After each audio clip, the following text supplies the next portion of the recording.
Hello guys hi, कैसे हो? बढ़िया। चलो आज हम पढ़ेंगे एंजाइम क्लासिफिकेशन। आज 26 जन है और आज से हमने प्रॉमिस किया था कि आज से पढ़ाई स्टार्ट हो जाएगी हम लोग की। देखो एंजाइम क्या होता है सबको पता है, लेकिन हमें एक चीज़ ध्यान रखनी है कि एंजाइम जो है उसको कैसे आइडेंटिफाई करेंगे, हम उसको कैसे पहचानेंगे। देखो एंजाइम पहचानने का एक तरीका होता है, जैसे कि ये देखो यहाँ पे लिखा है ASE लिखा हुआ है ना, ASE, फिर यहाँ पे ASE, फिर यहाँ पे भी ASE, यहाँ पे ASE। ठीक, ये सारे क्या होते हैं? एंजाइम होते हैं। हमें याद रखना है कि ये सारे बेसिक हैं। ये क्या है? सब बेसिक हैं। और बेसिक हैं तो इम्पोर्टेंट ये चीज़ें है कि यही बेसिक चीज़ें हमें कई जगह यूज़ होंगी। ठीक है, जब भी हम क्लासिफिकेशन एंजाइम, जब भी तुम ग्लाइकोलिसिस की प्रोसेस देखोगे, ये सारे जो है जितनी भी साइकिल होती है इन सब में यही सब वर्ड जो है घूम के आएगा। ठीक है, इसीलिए मैंने इसको की पॉइंट में कंसिडर किया हुआ है। देखो तो पहला क्या है? पहला है oxido reductase. Oxido reductase enzyme क्या होता है? तो तुम क्या सोचोगे कि ऐसा सोचो, खुद से सोचो, ये दोनों ऑक्सीडो रिडक्टेज यानी कि इसका ऑक्सीडेशन भी हो रहा है और रिडक्शन भी हो रहा है।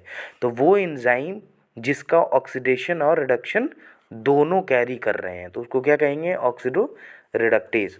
दूसरे की बात करते हैं तो दूसरा क्या है? ट्रांसफरेज। नाम में इस क्या समझ में आ रहा है? ट्रांसफ़र करेगा ये कुछ ना कुछ।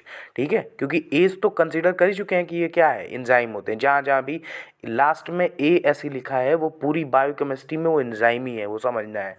ठीक, तो इसमें ट्रांसफरेज में क्या है कि वो कौन से एंजाइम है, कैसे आइडेंटिफाई करोगे? तो सोचोगे कि वो एंजाइम जो कोई ग्रुप को एक मॉलिक्यूल से दूसरे मॉलिक्यूल की तरह ट्रांसफ़र कर रहे हैं।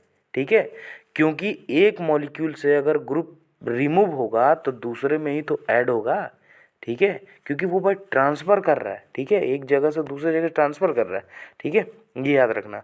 ठीक है, और एक और बात ध्यान रखना कि इसमें जब भी ट्रांसफरेज एंजाइम काम करता है तो हमेशा इसका मॉलिक्यूलर फार्मूला जो है चेंज होता है, क्योंकि वो ग्रुप चेंज कर रहा है। तो एक ग्रुप से दूसरे ग्रुप में जाता है तो ऑब्वियसली बात है कि वो जो है मॉलिक्यूलर फार्मूला चेंज करेगा ही। ठीक है, अब तीसरा की बात करोगे, हाइड्रोलेज। हाइड्रोज, हाइड्रो का मतलब क्या होता है? वाटर होता है। क्या होता है जी? वाटर होता है। ठीक है, हाइड्रोज का मतलब क्या होता है? वाटर होता है, H2O होता है। ठीक है, हाइड्रो का मतलब। ठीक है, तो हाइड्रेज। ठीक है, इसमें क्या है? इसमें ये देखोगे कि तुम जब भी हाइड्रोलेज एंजाइम आएगा तो खुद से दिमाग से सोचोगे, क्योंकि ऐसे एनालिटिक करना पड़ेगा तुमको तभी आएगी चीज़ें। ठीक है, कि वो एंजाइम जो वाटर का यूज़ करके बॉन्ड ब्रेक करते हैं उसको हम क्या कहते हैं? Hydrolase enzyme. ठीक है, अब चौथे की बात करते हैं तो चौथा कौन सा एंजाइम है? चौथा हमारा आता है लाइएज। कौन सा आता है? लाइएज आता है, लाइएज। ठीक है, लाइएज में क्या ध्यान रखना है कि ये एंजाइम जो होता है या तो बॉन्ड को ब्रेक करते हैं या तो ये मेक करते हैं, या तो ब्रेक करेंगे या तो मेक करेंगे। ठीक है, इनकी यही प्रॉपर्टी होती है कि बॉन्ड को ब्रेक करते हैं या तो बॉन्ड बनाएंगे या तो बॉन्ड को तोड़ेंगे ये। ठीक, पर ये हमें नहीं सोचना है कि अगर ये बॉन्ड तोड़ रहे हैं तो इसका मतलब ये नहीं है कि ATP का यूज़ करेंगे या तो H2O का यूज़ करके ये बॉन्ड ब्रेक कर रहे हैं या तो ये बना रहे हैं। ऐसा नहीं सोचना है, इसमें नहीं सोचना है। बाकी ऑब्वियसली आगे ऐसी बातें होगी तो हम लोग चर्चा करेंगे। ठीक है, अब देखो पांचवा की बात करें, आइसोमरेज। देखो आइसोमरेज मतलब आइसोमरिज्म बता रहा है, यानी कि कुछ ऐसा बता रहा है जो कि एक आइसोमर दूसरे आइसोमर्स में कन्वर्ट करते हैं। ठीक है, कोई आइसोमर्स है, पता है ना, आइसोमर जिसका स्ट्रक्चर और फंक्शनल यूनिट दोनों सेम होती है ना, उसका स्ट्रक्चर भी सेम होता है और उसका फंक्शनल ग्रुप भी सेम होता है। ठीक है, तो ऐसे ही बता रहा है कि आइसोमरेज एक एक आइसोमर्स दूसरे आइसोमर्स में कन्वर्ट करते हैं। ठीक है, उसको क्या कहते हैं? आइसोमरेज। ठीक है, देखो इंटर कन्वर्ट आइसोमर्स यानी मॉलिक्यूलर फार्मूला इसमें क्या होगा? चेंज होगा। क्या होगा? चेंज होगा, ऑब्वियसली चेंज होगा, क्योंकि आप खुद सोचो आइसोमरेज है ना, आइसोमरेज है ये, वो एक आइसोमर्स दूसरे आइसोमर्स में कन्वर्ट कर रहे हैं, दूसरे में कन्वर्ट कर रहे हैं, पहले में नहीं। ठीक है, लास्ट क्या बता? लाइगेज। लाइगेज क्या है?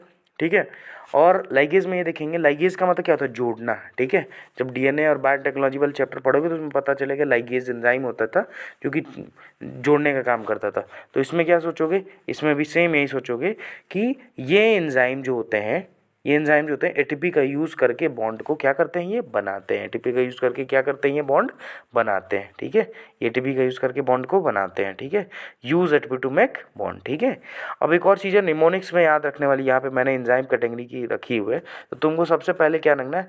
OTHA। ठीक है, देखो यहाँ पे हम लोग कंसीडर करते हैं, देखो अभी बताता हूँ मैं यहाँ पे यहाँ पे देखो, यहाँ पे हम लोग ये करते हैं, हमें याद रखना है क्या, हमें याद रखना है कि ओ, सबसे पहले हमारा आएगा ओ, फिर आएगा टी, फिर आएगा एच, फिर आएगा एल, फिर आएगा आई, फिर लास्ट में आएगा एल।